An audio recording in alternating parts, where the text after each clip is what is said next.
तो चलिए दोस्तों, देखिए 3 मार्च के बायोलॉजी क्लास 12th के बायोलॉजी का पेपर जो है फाइनली आपको मिल गया है। तो आपको हमें पूरा सॉल्व करना चला है। तो जीव विज्ञान का जो पेपर है हमको मिल गया है। तो स्वागत है दोस्तों आपका अपने यूट्यूब चैनल के क्लास 2003 में। मैं कमलेश सर। तो आज आप सभी विद्यार्थियों के लिए 3 मार्च का यानी 3 मार्च में जो होने वाले बोर्ड एग्जाम है उनका जो पेपर है मैं लेके आ गया हूँ। और इसका देखिए मैं सॉल्व भी किया हूँ। सॉल्व करने के बाद प्रिंट आउट निकलवा लिया हूँ, देख लीजिए। मैं आपको अभी बारीकी से सब समझाऊंगा और सबका आंसर दूंगा। तो आप लोग यहाँ देख सकते हैं, मैं कुछ दिन से मेहनत में लगा था इसका आंसर को जो है टाइप करा के अपनी भाषा में एकदम आसान शब्दों में लेकर आया हूँ। तो दोस्तों चलिए हम लोग स्टार्ट करेंगे। थोड़ा हमारा गला आज बैठा हुआ है और थोड़ा आपको पता है कि मैं 1 हफ्ते से बीमार चल रहा हूँ।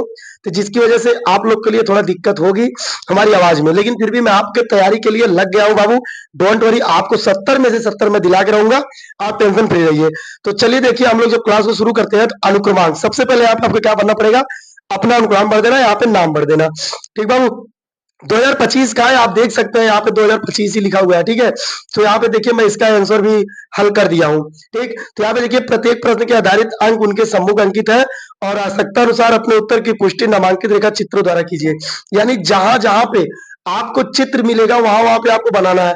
और 15 मिनट परीक्षार्थियों को प्रश्न पत्र पढ़ने के लिए निर्धारित है और सभी प्रश्न करने अनिवार्य है। तो यानी आपको 15 मिनट पहले जो है प्रश्न पत्र मिल जाएगा और आपको जो है उसको पढ़ने के लिए यानी प्रश्न पत्र पढ़ने के लिए निर्धारित है। यानी 15 मिनट आपको पढ़ने के लिए निर्धारित रहेगा और जो इसमें दिया रहेगा कि प्रत्येक प्रश्न के निर्धारित अंक उनके सम्मुख अंकित है।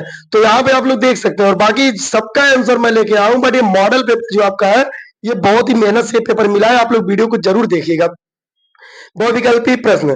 तो यहाँ पे आप लोग देख सकते हैं बहुविकल्पी प्रश्न का पहला क्वेश्चन इसमें देखेंगे। तो सबसे पहले आपको बहुविकल्पी ही आपके एग्जाम में आता है। ठीक है बाबू। तो चलिए हम लोग क्लास को शुरू करते हैं। अगर आप चैनल पर पहली बार आए तो सब्सक्राइब कर लीजिएगा, वीडियो को लाइक कर दीजिएगा तथा शेयर जरूर कर दीजिएगा। मिलते हैं ऐसे नेक्स्ट वीडियो, अगले वीडियो में भी ऐसे मिलेंगे। तो सही विकल्प चुनकर अपने उत्तर पुस्तिका में लिखना है। प्रोटीन संश्लेषण के प्रारंभन हेतु प्रारंभक प्रकूट क्या है। बाबू हमारा देखिए गला बैठा हुआ है तो मैं सबका आपको आंसर बताऊंगा। तो यहाँ पे देख सकते हैं इसका जो है पहला ऑप्शन दिया एजी, दूसरा दिया यूएजी, यूजीए और यूएए। तो इसका जो है बाबू ना यहाँ पे आप देख सकते हैं इसका राइट आंसर जो हमारा हो जाएगा कि एयूजी यानी प्रोटीन संश्लेषण के प्रथम प्रारंभ हेतु प्रारंभिक प्रकूट क्या है, एयूजी। तो इसका राइट आंसर हमारा क्या हो गया, एयूजी। ठीक है। तो आगे आप लोग देख सकते हैं, बहुत पसंद आएगी तो लाइक जरूर कर दीजिएगा। चलिए अगला देखिए क्या दिया, बीजांड का वह स्थान जहां बिंजांड वृत्त जुड़ा होता है उसे क्या कहते हैं। 1 नंबर का आता है। तो आप लोग जरूर देखिएगा इस वीडियो को, कहीं 1 नंबर का क्वेश्चन आता है। निभाग छलाजा, नाविका आइलम, केंद्रक, माइक्रोपाइल। तो इसका जो राइट आंसर हो जाएगा बाबू, आप देख सकते बिजारी वृत्त जुड़ा होता है यानी वह स्थान। तो राइट आंसर नाविका यानी नाविका आइलम। ठीक। तो जो भी आगे कमेंट करते रहेगा, जो भी आप लोग कमेंट करेंगे, जो भी मांग रहेगा, मैं उस सब्जेक्ट का वीडियो आपको देता रहूंगा। आगे फिजिक्स केमिस्ट्री का भी दूंगा, बट आप डोंट वरी बाबू, हमारे ऊपर भरोसा रखिएगा, मैं आपको एकदम सॉल्व कराऊंगा। तीसरा देखिए क्या है, चिकनगुनिया। ये आप मैं ऑफलाइन में पढ़ाया भी था। ये चिकनगुनिया विषाणु का वाहक है। यहाँ पे देख सकते हैं 1 नंबर में पूछा गया, बहुत ही अच्छा प्रश्न है कि चिकनगुनिया विषाणु का वाहक है। ऑप्शन क्यूलेक्स मच्छर, एडिज मच्छर, एनोफिलीज मच्छर और इनमें से कोई नहीं। तो चलिए इसका जो हमारा राइट आंसर होगा, अब इसको राइट आंसर लगाते हैं एडिज मच्छर। ठीक है। तो अगले देखते हैं हम लोग, पेनिसिलिन की खोज किसने की थी। यानी पेनिसिलिन की खोज किसने की थी, बहुत ही इंपॉर्टेंट, क्लास 12 के लिए बहुत इंपॉर्टेंट है बायोलॉजी का प्रश्न। पेनिसिलिन की खोज किसने की थी। तो पेनिसिलिन की जो खोज की थी, ऑप्शन ए दिया है बिजमान ने, ऑप्शन बी स्मिथ ने, ऑप्शन सी दिया है फ्लेमिंग ने और चौथा ऑप्शन दिया है बाबू आर्बर ने। ठीक है। तो यहाँ पे आप देख सकते हैं 1 नंबर में पूछा जाता है, बहुत ही इंपॉर्टेंट है।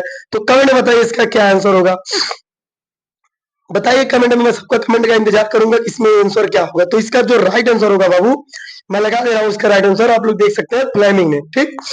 तो इसका राइट आंसर क्या हो गया, फ्लेमिंग ने। ठीक है। तो दोस्तों अगर मैं बार बार बोलूंगा वीडियो पर पहली बार आ रहा है तो वीडियो को लाइक कर दीजिएगा, चैनल को सब्सक्राइब कर दीजिएगा, आदि शेयर जरूर कर दीजिएगा। तो देखिए आप लोग को 4 नंबर में करा दिया। इसके बाद आप लोग के लेके चलते हैं अति लघु उत्तरी प्रश्न। अति लघु उत्तरी प्रश्न, इसमें देखिए दूसरे का पहला 1 नंबर का दिया रहता है। क्वेश्चन क्या बोला, आतर्क चक्र क्या है। आतर्क चक्र यानी मेंस्ट्रुअल साइकिल का कौन से हार्मोन नियमन करते हैं। दोस्तों मैं थोड़ा 1 हफ्ते से बीमार चल रहा हूँ, जुकाम चल रहा है और अभी आज थोड़ा बॉटल चढ़ी है, जिसकी वजह से हमारी सेहत थोड़ा गड़बड़ चल रही है और आवाज में कुछ प्रॉब्लम है। तो आप लोग देख सकते हैं यहाँ पे मैं इसका सभी का आंसर दे रहा हूँ। जीन की परिभाषा दीजिए, कहाँ पाए जाते हैं, सबका आंसर मैं सॉल्व किया हूँ। थोड़ा तबीयत खराब होने की वजह से फिर भी आप लोग के लिए मेहनत कर रहे हैं। तो आप लोग यहाँ पे प्रश्न देख सकते हैं, ठीक है। 1 नंबर का पूछा जाता है, बस तबीयत खराब है फिर भी मेहनत कर रहा हूँ बाबू, सपोर्ट जरूर कीजिएगा। चलिए, तो इसका इन सब का आंसर हम करते हैं। यहाँ पे आप देख सकते हैं कि घ तक का, फिर अंगा तक, यानी 1 नंबर का सभी अति लघु उत्तरीय प्रश्न आपके बुढ़िया में आएंगे। तो आतक चक्र, यानी आतक चक्र आप यहाँ देख सकते हैं कि जो आपका आंसर होगा, मादाओं मादाओं प्राइमेट्स एवं अंडाणु निर्माण 28 दिन के चक्र में होता है, जिसे आतक चक्र अथवा मासिक चक्र या ऋतुस्राव चक्र कहते हैं। प्रत्येक स्त्री में यह चक्र 12 से 13 वर्ष की आयु से प्रारंभ हो जाता है तथा यहाँ पे आप देख सकते हैं कि 28 दिन, यानी शुरू से फिर से देख लीजिए, जिसे आतक चक्र तथा अथवा मासिक चक्र या ऋतुस्राव चक्र कहते हैं, ठीक। और इसके बाद देखते हैं हम लोग, प्रत्येक स्त्री में, यहाँ पे क्या बोला है, प्रत्येक स्त्री में यह चक्र 12 से 13 वर्ष की आयु से प्रारंभ हो जाता है। यानी हमने क्या बोला बाबू, आप लोग ध्यान से देखिएगा, वीडियो को ध्यान से देखिए तभी मजा आएगा, ठीक है। चक्र 12 से 13 वर्ष की आयु से प्रारंभ हो जाता है तथा 45 से 55 वर्ष की आयु में खत्म हो जाता है, ठीक है। और यह चक्र जो है ना, इसमें आप समझ सकते हैं, यानी जो आपका 12 से 13 वर्ष की आयु से प्रारंभ होती है और 45 से 55 वर्ष की आयु में खत्म हो जाती है, तो यह चक्र जो है ना, अंडाशय में अंडाणु निर्माण को दर्शाता है और इसके प्रारंभ होने के साथ ही मादा गर्भधारण में सक्षम हो जाती है। यानी इसके जो प्रारंभ होने के साथ ही जो मादा गर्भधारण में होती है, उसमें क्या हो जाती है बाबू, सक्षम हो जाती है। तो आपको मैं बार बता रहा हूँ, आप अगर इसको पढ़ के जाएंगे ना, फिर भी अधिक से अधिक नंबर आप करके आएंगे, क्योंकि एकदम बोर्ड एग्जाम की तरह मैं सॉल्व कराऊंगा, बोर्ड एग्जाम की तरह ये पेपर है आपका, ठीक है।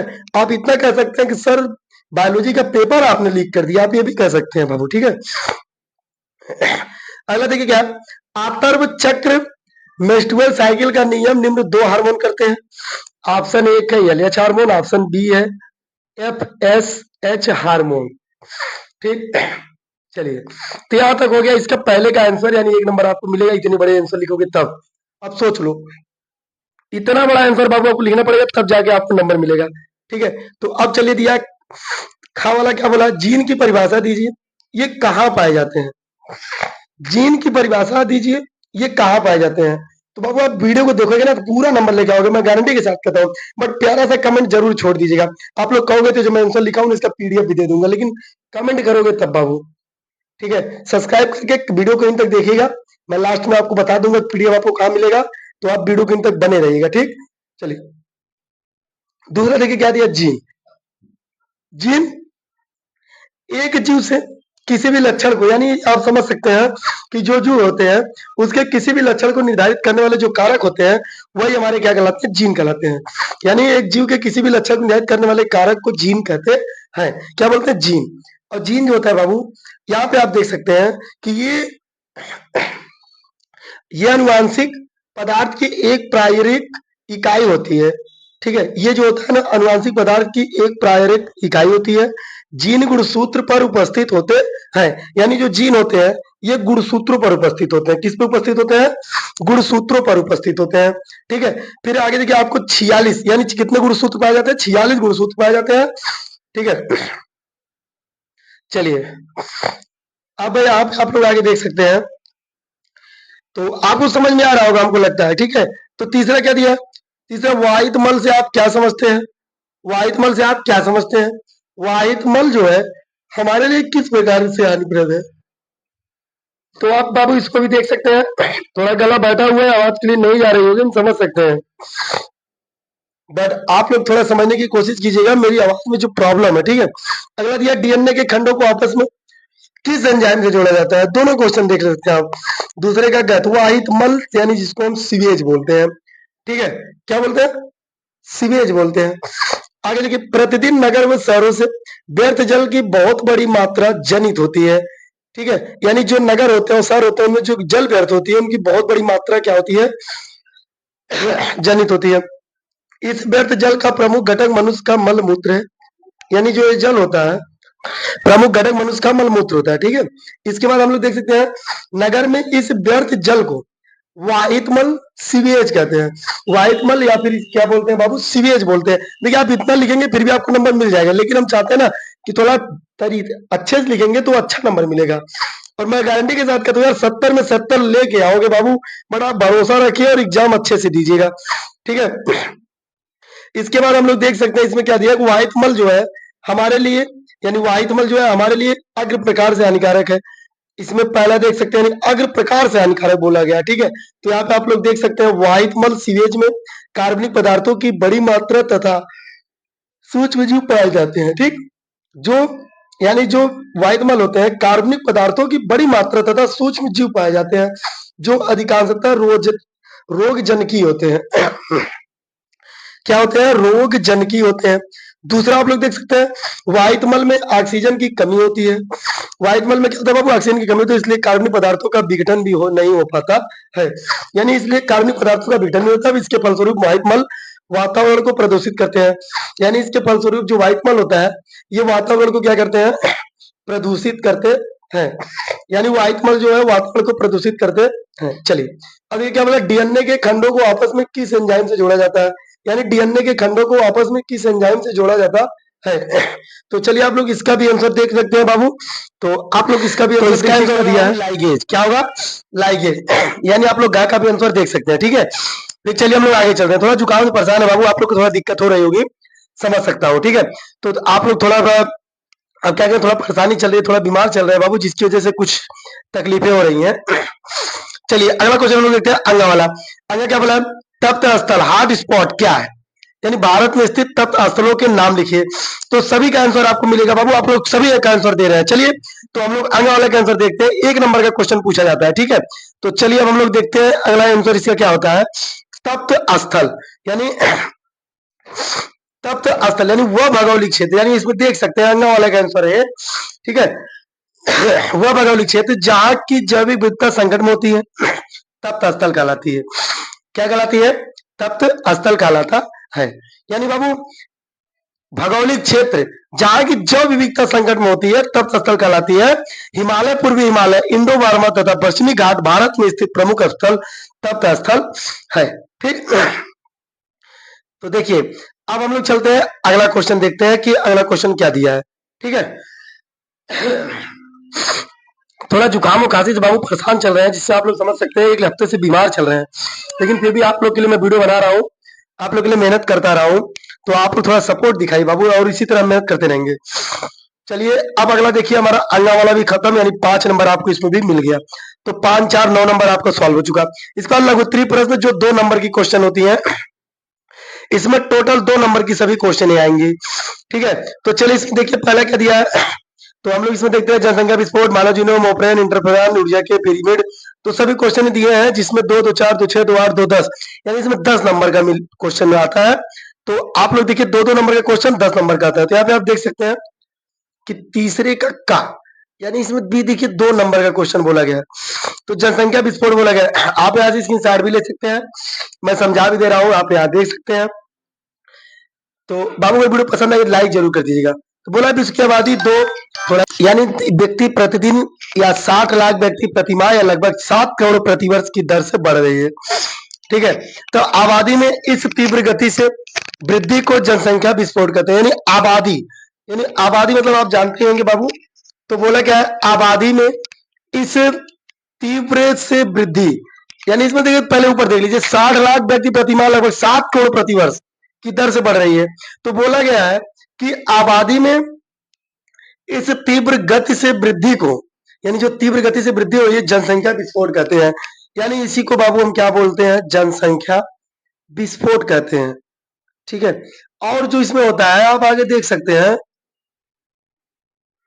यह मृत्यु दर में कमी और जन्म दर में वांछित कमी न आने के कारण होती है, ठीक है। तो जनसंख्या विस्फोट के बारे में हो गया।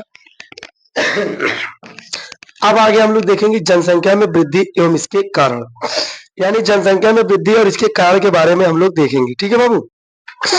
तो चलिए आगे हम लोग देखते हैं, अगला हमारा क्या है, जनसंख्या में वृद्धि एवं इसके कारण। तो हम लोग देखते हैं जनसंख्या में वृद्धि एवं कारण, किसी भी क्षेत्र में निश्चित समय में बढ़ी हुई आबादी या जनसंख्या को जनसंख्या वृद्धि कहते हैं। जनसंख्या वृद्धि के निम्नलिखित कारण है। पहला क्या है, स्वास्थ्य सुविधाओं के कारण शिशु मृत्यु दर एवं मातृ मृत्यु दर में कमी आई है।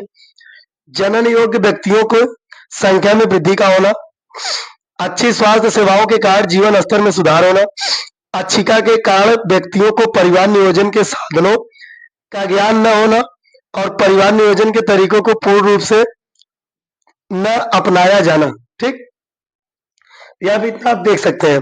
फिर से देख लीजिए, अशिक्षा के कारण व्यक्तियों को परिवार नियोजन के साधनों का ज्ञान न होना और परिवार नियोजन के तरीकों को पूर्ण रूप से न करना। ठीक, न पूर्ण रूप से न अपनाया जाना। अब अगला हम लोग देखते हैं, पांचवा क्या दिया है, थोड़ा जुकाम से परेशान है, बार बार हम बता रहे हैं बाबू। पांचवा हमारे दिए, वैज्ञानिक एवं तकनीकी प्रगति के कारण, यानी वैज्ञानिक एवं तकनीकी प्रगति के कारण खाद्यान्नों के उत्पादन में वृद्धि होना। और छठवां हमारा क्या दिया है, सामुदायिक स्वास्थ्य कार्यक्रमों द्वारा अनेक महामारियों का समूल रूप से निवारण होना। छठवां क्या दिया है, निम्न सामाजिक स्तर के कारण अधिकांश निर्धन व्यक्ति, सॉरी हाँ ठीक है वही तो। छठवां हमारा क्या दिया है, वो देखिए स्क्रीन में चल रहा था इसलिए हमने ये कलर ले लिया। इसके बाद छठवां क्या दिया है, यहाँ पे आप देख सकते हैं, निम्न सामाजिक स्तर के कारण अधिकांश निर्धन व्यक्ति यह विश्वास करते हैं कि जितने अधिक बच्चे होंगे वे काम करने अधिक धनोपार्जन करेंगे। यानी आप लोग की सोच क्या रहती है, जितने अधिक बच्चे रहेंगे उतना ज्यादा धन मिलेगा। इसी वजह से आप लोग जनसंख्या बढ़ा देते हैं। ठीक है, जैसे आप लोग समझ सकते हैं, जनसंख्या आप लोग खुद बढ़ा देते हैं। इसलिए बोला था छोटा परिवार सुखी परिवार, हम दो हमारे दो, कब से नारा लग रही है तो आप लोग वही समझ रहे हैं। ठीक है, थोड़ा मस्ती थी। चलिए अब आगे हम लोग देखते हैं। चलिए अगला क्वेश्चन क्या है, एक और देखिए, समाजी रीति रिवाजों के कारण पुत्र प्राप्ति की इच्छा में दंपति संतान उत्पन्न करते हैं। यानी आप लोग क्या करते हैं ना, अगर आपको पुत्री हुई है तो आप चाहते हो कि हमको पुत्र प्राप्त हो, तो पुत्र के लिए आप क्या करते हैं, अधिक से अधिक करते जाते हैं बच्चे पैदा तो जिसकी वजह से आप लोग ज्यादा ही जनसंख्या बढ़ा देते हैं पुत्र की चाहत में। अगला क्वेश्चन क्या है, मानव जीवन परियोजना का संक्षिप्त वर्णन कीजिए। 2 नंबर का आता है मानव जीवन परियोजना। तो मानव जीवन परियोजना एक अत्यंत व्यापक स्तर की योजना है जिसके अंतर्गत मनुष्य के जीनोम में उपस्थित समस्त जीनों की पहचान की जाती है। मानव जीनोम में 3 × 10⁹ क्षार युग्म है तथा प्रति क्षार पहचानने के लिए $3 का खर्च आता है। यानी 3 × 10⁹ क्षार युग्म में $3 का खर्च आता है। ठीक है, इस प्रकार संपूर्ण योजना पर लगभग $9 मिलियन का खर्च आएगा। ज्ञात रोगों संग्रह के लिए 1000 पृष्ठों की लगभग 3300 पुस्तकों की आवश्यकता होगी। यदि प्रत्येक पृष्ठ पर 10,000 10,000 शब्द लिखे जाए, यानी प्रत्येक पृष्ठ पर जो 3300 पुस्तक रहेंगे प्रत्येक पृष्ठ पर 10,000 लिखे जाए तो 13 वर्ष का समय अनुमानित किया गया। अनेक देशों के हजारों वैज्ञानिक एक साथ इस प्रयोग, यानी इसकी प्रथम प्रक्रिया पूर्ण होने में 10 वर्ष का समय लगता है। यानी कितना समय लगता है, 10 वर्ष का समय लगता है। इनके स्तर के आंकड़ों की संग्रह, समापन और विश्लेषण के विश्लेषण के लिए उच्च कोटि के सांख्यिकी साधनों की आवश्यकता होगी। अतः हमने इस बृहद स्तर के कारण यह योजना महापरियोजना कहलाती है। यानी हो गया, इसके बारे में देखिए, इतना लिखेंगे तब आपको जाके 2 नंबर मिलेगा बाबू। इतना करना है तो आपको 2 नंबर लिखने का। आप लोग कमेंट करिएगा, हमारी आवाज ना ठीक लगती हो तो हम अपना आवाज बंद कर देंगे, ओनली कलम चलाएंगे, आप लोग देखकर समझ जाइएगा। अगला क्वेश्चन देखिए, ओवरलैपिंग की परिकल्पना। ओवरलैपिंग की परिकल्पना क्या है, यहाँ पे आप लोग समझ सकते हैं। हैंड राइटिंग के माध्यम से आपको समझाऊंगा कि यदि पृथ्वी पर रासायनिक, यहाँ पे आप देख सकते हैं कि 1924 में थोड़ा जुकाम की वजह से बाबू हम बोल नहीं पा रहे हैं तो आप लोग मिला सकते हैं। यहाँ पे देख लीजिए, दी ओरिजिन ऑफ लाइफ में छपी ऐसी परिकल्पना अंग्रेज वैज्ञानिक हेल्डन ने जो 1961 में भारतीय नागरिकों बन गए थे और फिर इस जीवन की उत्पत्ति की पूरी प्रक्रिया को संक्षेप में आज में बांट सकते हैं। देखिए जुकाम तो बहुत तगड़ा परेशान है, जिसके कारण हम बोल नहीं पा रहे हैं। तो आप लोग यहाँ देख सकते हैं, पूरा मैं पेन डुला दे रहा हूँ बाबू, बोल नहीं पा रहा हूँ। बोलने में थोड़ा दिक्कत हो रही है जुकाम की वजह से, तो मैं पेन चला दे रहा हूँ। आप लोग पूरा देख लीजिएगा, पूरा क्वेश्चन देख लीजिए, पूरा आंसर देख लीजिए। अगला क्वेश्चन भी आपको मिलेगा। थोड़ा बोलने की प्रॉब्लम है, मुझको डॉक्टर मना किया ज्यादा बोलना, लेकिन फिर भी बोल रहा हूँ। तबीयत बहुत ही ज्यादा खराब है, लेकिन फिर भी आप लोग देखिए यहाँ पे क्वेश्चन का आंसर मैं दे रहा हूँ, बट बोल नहीं पा रहा हूँ बाबू। चलिए ठीक है, तो धन्यवाद। अगर वीडियो पसंद आएगी ना, पूरा देख लीजिएगा, पूरा फुल वॉच कर लीजिएगा। मैं बोल नहीं पाऊंगा, मैं ओनली कलम डुला दे रहा हूँ। आप लोग पूरा फुल देख लीजिए और वीडियो पसंद आएगी वीडियो को लाइक सब्सक्राइब करिए, शेयर कर दीजिए और कमेंट में बताइएगा क्या कमी आपको इसमें मिली। ठीक है, तो चलिए हम लोग चलते हैं। जय हिंद, जय भारत, मिलते हैं आपसे नेक्स्ट वीडियो में।